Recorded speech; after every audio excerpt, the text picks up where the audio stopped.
with Sebastian, the founder of Indecent. So what can you tell us about the history and how you started all this business? First of all, nice to meet you. Nice to meet you. Nice having me here. Indecent is a very young company, just 3 years old. It was started back in Poland in 22 with my first personal car, a car which was designed just to be one of one, just for me, just a special white body car. Back then, there was no many alternatives for 997 platform because this one is a 991 platform, the newer one. But back then we started with 997 and there was no many options for a wide body car like that. That's why I came up with an idea to build one. And at this point, I've met Philip. So I started this business along with Sebastian. Obviously, he's in Poland. I'm here in Houston, Texas. And so international company from day one. He focuses on design. I'm focused on the vehicle development. So I'm in charge of actually how these cars come together, the partnerships that we have in order to make a car not only this beautiful, but also perform correctly. Honestly, after all those years, it's still feeling like a dream for me, very crazy dream. Because we are not a big company. We're just a passionate guys meeting new partners because our idea is to offer a car fully customized, built, not a body kit to be acquired for by the customer. How involved are you with the whole process? Is it a handoff or is it you're from start to finish? No, great question. Yeah, unfortunately, for us, we're all self-funded as a business, and it allows us to have a lot of freedom decisions, but also we don't have a lot of resources. And so, I wear multiple hats. Not only am I in charge of working on the partnerships, I'm physically wrenching on these cars. And so we spend about 700 hours in total on each build. Okay. And most of those hours is myself and a team of other people helping me support and wrenching. But yes, I love the wrench. And honestly, I think to really know a car well, you have to be a part of actually turning those nuts and bolts, right? So Absolutely. Yeah. Right now, we are focusing on making the company more about style and less about the cars. So our idea is to evolve into a car fashion company, offering a builds, custom tailored, like exclusive clothing. We actually helped source this vehicle. It's a 2012 Carrera base model. What I love to mention is the fact that this car has over 100,000 original miles. And so in a way, we've kind of given it new life. And that always makes me happy, to bring a car back to life. And in addition to that, it's a vehicle that, honestly was kind of well worn in along with the mileage, as you can imagine. But 2012 Carrera, base with a PDK, and that was the starting point of this build. Okay. Has the customer driven it before it was modified at all? Yes, Okay. yes, he has. What's his feedback so far with what it was from the get-go to now? Well, there's a whole long process, right? And that's why we're so involved. It's not just a body kit that we throw on with some wheels and some coilovers. We actually take a customer through the entire journey. So there's multiple phases. We start with the design process, and so before we even touch the vehicle, we actually know exactly what this car is going to look like. Exterior, wheels, and interior. And actually, I'll show you guys what the render looks like because it's uncanny how real and accurate it actually looks. And so that process starts about 6 months before we actually touch the vehicle itself. Now, from there, we accept the vehicle in, and I will say it's kind of unfair to answer the question because he hasn't actually driven it. We're not permitted by Toyo Tires in our contract to actually show the vehicle to anybody, and so for that reason, we actually couldn't even test drive the car outside, but it is fully running. All of our Treadpass cars always drive and run, so we're very proud of that. Now, I was hearing that it started as a base model Carrera, but now it's running an RR racing supercharger. Yeah, so it's a 3.4, which is a fairly small engine in Porsche world. Probably produces about 325-ish, maybe 300. The RR racing supercharger adds at least 200 horsepower, and it's actually unique. It's a huge pro charger, so it's actually like a huge snail back here. It's an air-to-water intercooler, but in addition to that, there's 2 extra injectors. So there's 8 injectors on this build instead of 6, right? Okay. And on top of that, there's also a meth injection kit from AEM as well. And so we're able to cool the cylinder down and do this safely to create that much more horsepower. And this is the same RR Racing that's in Arizona that does all the Lexus builds, or is this a different company? No, Oh, it's this a is different company. They Okay. actually specialize in superchargers and mainly parts for Porsches and BMW, and they expand to other brands as well. But it's a really unique kit because I have experience in installing many supercharger kits. In their kit in particular, they've engineered where the belt is actually on a specialized pulley, not running off of the same pulley as all the other, the main serpentine belt. And that actually just allows for more reliability in the overall setup. And so, and you can't see it here, but actually the piping is all pink, hot pink, just like the shoelaces. Oh. And so that touches here, and the energy or the exhaust that's flown out of this vehicle is going through a Wastec exhaust system, and they are our sole provider for exhaust systems today. Now speaking of the colors, tell me about the color scheme and Yeah. and the inspiration for what everything that's going on here. So this is the first Indecent build that we have actually put a label that's underneath that shoe right there on the elbow rest. That seal is what we consider the special commission seal. And the reason why this is a special commission means that we have to turn the design dial all the way up. And so, as you can tell, it's inspired by the Nike Green Lobster SB, which is a very rare pair of Nike SBs. And so that was kind of the starting point. And we wanted to take what the customer obviously is a sneaker collector, and how do we actually incorporate two passions together in one, the love for cars and the love for collecting rare sneakers. And so we started with the exterior color as trying to pinpoint something on the shoe that would look nice. Now, the challenge was obviously the main suede on the shoe. It's probably not the right color.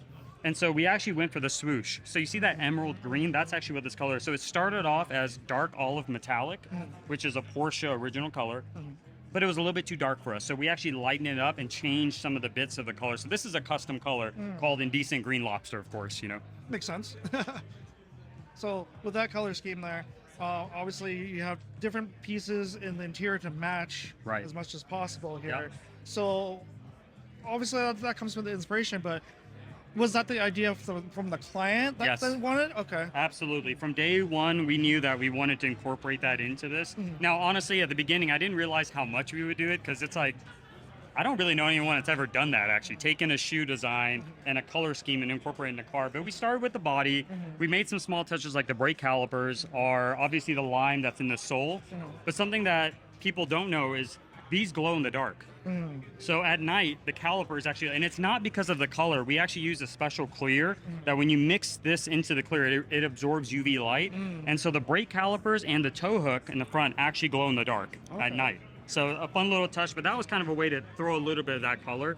Obviously, this car, being that it's a 2012 991, it's a first in the US. The first to have this body design, but also it's one of the first cars out of the full carbon package. And so we didn't have carbon in the 997 body design that we released, but we've got carbon all over along with the barrels. And I guess it's probably a good time to talk about the wheels. The wheels are a modern interpretation of the OEM Porsche wheel called the Lobster claws. And so there's all these lobster kind of things that are incorporated. Personally, I don't like that wheel. I think it's a funky looking wheel, but we wanted to figure out how do we make this wheel look cool, and I think that was a big challenge for us, right? We extended out the spokes, made them a little bit fatter. We've also added a lot of concave to it, which I'm just a fanboy of concave wheel. Yeah. Who isn't? Yeah, of course. And then the carbon fiber lips and barrels added to it, I think really gave it a nice touch. All of the carbon on the exterior is actually dark.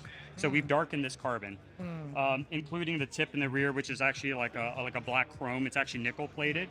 What's cool is that if you look at the interior, there's this night and day theme that's occurring, right? So you've got everything that's shoulder height and above, it's actually all white. Everything that's shoulder on down is dark Alcantara, so there's this night and day theme. Now, for the keen eye, all the exterior carbon is dark, except for the seats and the door sill. That's actually clear carbon. So there's also a day and night theme happening between the carbon as well. That way you get that extra contrast. Exactly. I just think the dark carbon looks...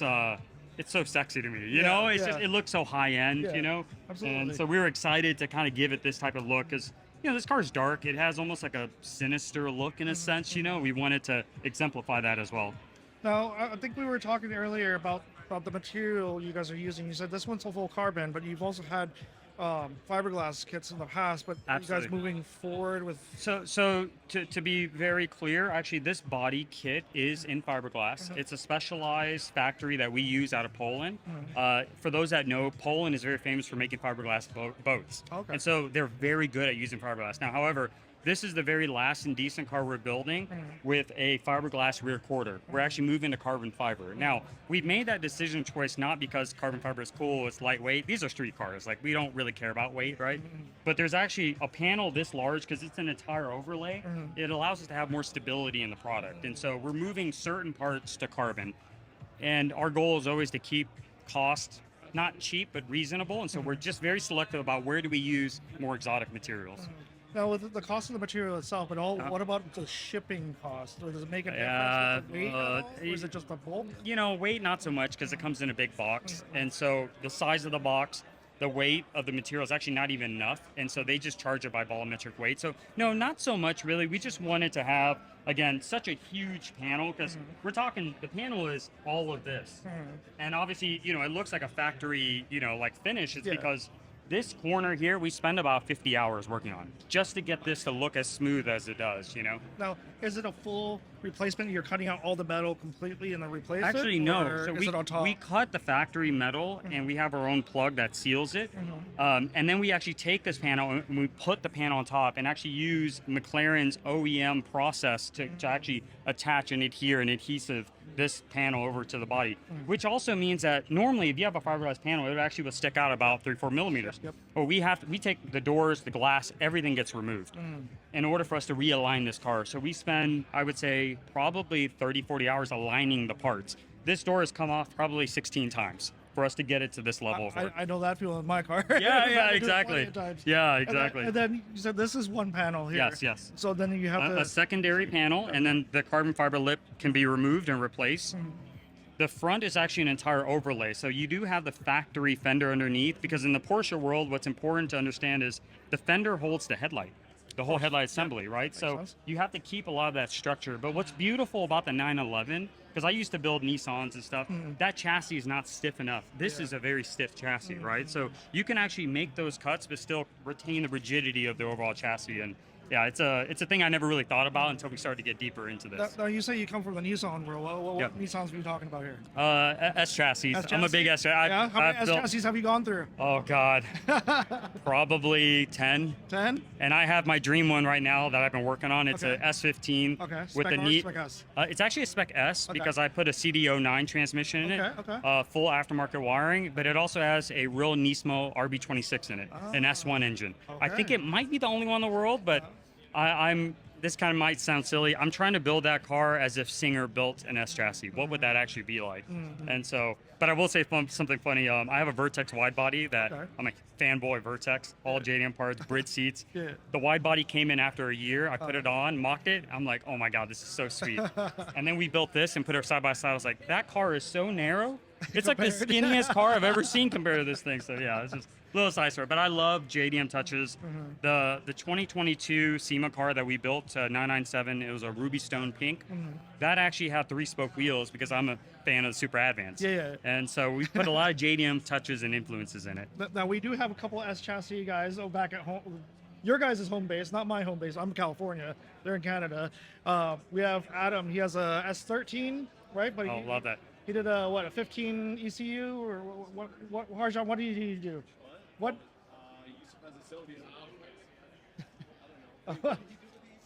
No, he had like an S15 ECU. He had a bunch of different things on that thing. Yeah. Okay. All right. No, that's cool. I just know Adam's car is green. So Yeah. very No. similar. Well, yeah. Green is the new orange, which is the new black, right? Everybody wants a green car. Yeah. Everybody wants a green watch nowadays. Green you know. has but, been in. yes. Even Harjan's pants are green. Yeah, exactly. It's the color. It's the color. We totally get it. I guess one thing to mention about the wheels, you know, we have this kind of center lock style design, which we've started to incorporate in some of our cars. And, you know, in truth, a center lock on a street car is kind of terrible. You know, it's really hard to deal with. And so this is a 5-lug wheel, but we obviously have, again, our own center lock style design to it. This runs Carrera S Brembo calipers. And then behind that, we have a very special partnership with Eisenlohr Racing. So Eisenlohr Racing, most people don't know their name, but they're very important in the industry. They actually created Gunther Works' entire suspension set. Oh, okay. So all of the suspension arms on this car is actually from Eisenlohr. So it's in a way, kind of the DNA from what they've learned from Gunther Works is distilled down into this car. And so we will now start to offer very technical suspension packages. We have a package that you can convert the front into a double A-arm conversion. So that's what the new 992 GT3s use. We can do that on these cars as well. Yeah. I mean, a crazy expensive package, but we've got that. We've got the ability to do that. You got the options? Why not? Exactly. The coilovers that we run are Moton 3-ways, external reservoir, which is a very trick setup. It also has integrated air cup. And what's cool about the air cup system here is that normally you have an aftermarket button you press, right, to activate it. We have a circuit system here where we've actually programmed the garage door opener. So we do not need an aftermarket button.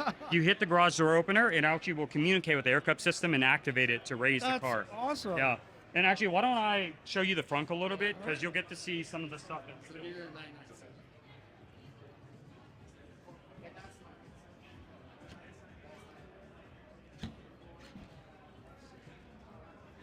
Well, watch people come up here and they're like, oh my God, where's the motor? Yeah, exactly. So the setup we've done here is actually quite trick in the sense that you've got the 3-way Motons, but what's unique about the coilovers is we've actually designed this in collaboration with them. So the springs are custom for a wide body car. It takes into account some of the kinematics from the suspension arms, and also it has special dampening as well. So you can just quickly adjust that from here. This pink tank is a part of the RR Racing kit, which is why you see their logo. This is actually the meth injection tank. So all the meth is actually inside of that tank that goes through this AEM pump and then flows to the back. So when you really want the power punch and keep the engine safe and cool, we use the meth injection for that. We also have the air cup system, as I mentioned. There's a tank, obviously, compressor, and then we have valves fitted underneath here as well. Every Indecent car that we build has this laser etched plaque. It tells you the serial number of the build, where the car is built, the stance, because we have show, street, and race style, based on tire profile and the way it sits. And when you scan that QR code, it actually takes you to the online database of all the original options on this car. So it's a way to authenticate all the different things done to this vehicle from the very beginning. So each build has its own schematics, like story, website. So it's not just like, oh, here's the car. Yeah. Here's the history and everything that comes with it, and it will be immortalized online. Exactly. Yeah. That's awesome. So that's a little bit of under here. Some of the things that's kind of cool to point out on the front here. This is our version of a Cup 2 front tow hook. So this is actually found on the race cars. But what we actually found in wanting to just buy the OEM race part is that the tow hook actually comes out of this body line. And in the factory race cars, the cut is actually parallel with the ground. So it's kind of weird. You've got this curved body line, but then you've got a cutout that's parallel with the ground. And honestly, for me, it looks kind of terrible. So we've actually repositioned it and made our own kit. And so this is a retractable style kit that we've designed, and this also glows in the dark. So whenever you're driving it out, you can see that glow. I gotta know where I'm gonna hook onto. Yeah, exactly. Yeah. And then the front end too, we've actually optioned this car with our front camera package. The car sits low, and so you kind of want to know if you're about to hit a curve. So if you look under there's actually a very OEM style camera that we've installed in the front. It's very discreet, but it really kind of gives us nice, clean aesthetics, and again looks very factory. It's really funny. We joke all the time. I don't really care about stock cars, but I want to make everything look like a factory car, which is this weird kind of. I totally get you there. It's like you want to build a car that's very special, very unique, right? But you want the creature comforts, the aesthetics that looks like the reliability. Absolutely.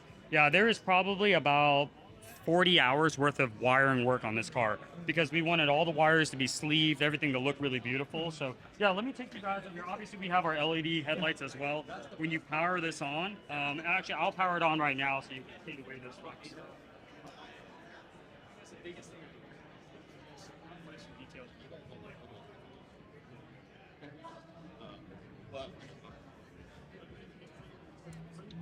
Oh. Whoa. I didn't expect the bottom. Yeah. Like that. Yeah. I thought it was just black.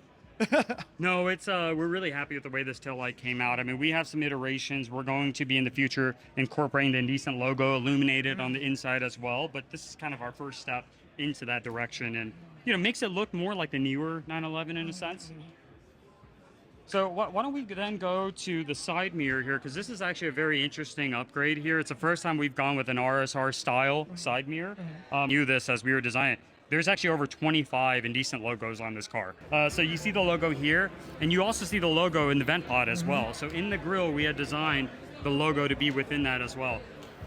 The caulking there takes us almost 3 hours to do. And that's the only way we can get that to actually look as clean as it does, you know. And so we're very proud of that small little touch there. This is 3D printed with carbon fiber, a specialized PPA carbon fiber material, very exotic. And we actually originally had this out of like a small sheet of ABS. We machined it, you know, or like routed it.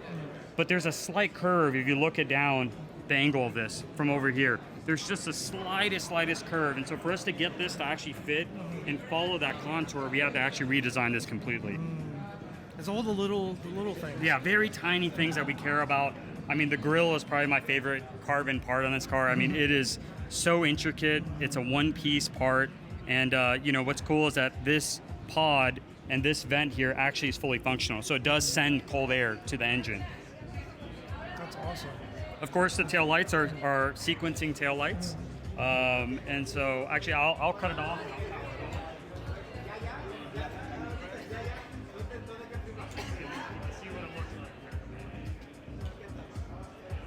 It sequences from the outside in, which I think is a really cool thing. I would like to see that. Whoa. Yeah. It only did it once. There you go. Because it looks like it turns on towards the bottom here first, and then it comes around. Yep, exactly. Just like a Nike swoosh. Yeah, exactly. Yeah. Did it on purpose, right? Yeah. I mentioned we, you know, plated this tip to have this black kind of look, and it's starting to patina, which I really love as well. Obviously, we have an aftermarket rear camera that, to me, looks very OEM, again, going to the front end of the car as well, and really unique carbon diffuser. We're very proud of this design. It just looks awesome to me. I'm really happy with what Sebastian did to design this car the way he did. No, this is so awesome. Yeah. Like, there's just so much happening in this car. I thought I already had a lot going with all the other cars that we brought over here. SEMA. This is a lot. Yeah. Extremely detailed and tastefully done to this car. Thank you. Like, I'm sure the owner loves how this came He's out. super happy. I actually, unfortunately, now he's kind of afraid to drive it because, like, Oh, no. it's kind of turned into a work of art. Not that we knew that it would. And I mean, would you like a little bit of the interior? I'll just show you real quick. Sure. So, you know, the interior, I kind of mentioned the whole day-night theme, but that was the start of this, right? All white leather. For the upper section of this, and Hans Henke is actually the company that provided us all this leather, and then of course the Alcantara as well. The door sills do have the Indecent logo in the body color to match, and then the seats are full carbon. About these buckets is first off how wide they are. So a lot of people can fit in the seat, whereas most buckets you can't. And it's also a fully enclosed carbon seat. So it's actually an OEM style where instead of it being one thick sheet that they cut and then they just finish it off, this is actually fully enclosed. And there's also air slots in the back. So it kind of looks like a McLaren Senna-ish style seat. Because it goes through. Yeah, exactly. There's kind of this air passage in the back of it. All of the green leather here, so E3 was the partner that actually helped us create this interior and bring it to life. They're masters at what they do. I mean, all the biggest YouTubers use them for a reason. They had to custom dye all the green leather because no one sells green leather that has these colors. And so that is all custom dyed. Seatbelt Planet's the one that actually provided us the seatbelts. This is a custom color seatbelt. They had to also mix that as a custom color as well. Obviously, we've made the back seats, which is kind of silly because you can't get back during place, but I love finished back seats. Yeah, it's kind of nasty. Yeah, exactly. Go hand in hand. And then if you look at the shoe very closely, the inside of the shoe, there's this picnic style pattern. If you look at the sunroof, that is hand painted. And it's actually paying homage to that as well. Wait, painted? That's hand painted. Oh, yeah. Can you see that? Yeah. So it's The car ends here. no, that's hand painted. Yes, that's right. And then we kind of left some Easter eggs. So first off, Concepts is the company. We can actually go over to this side. Here. The Concepts is the company that actually collaborated with Nike to design the shoe. And so if you look really closely in the center gauge, the C logo is actually in the background. So it's kind of an Easter egg. Yeah, if you look really, really closely back there, there's all these little C's that you can see, and that's along the chrono, it's actually indented in the center of the chrono. And then, of course, our way to pay respect to Nike and SB, the sunshade here actually has their logo embroidered into that as well. So you don't find that until you actually pull that down. But every single little piece of out there, even this little this little coat hook, has actually been painted white. Yeah, so every little individual piece up above has been painted. You can actually see it through here.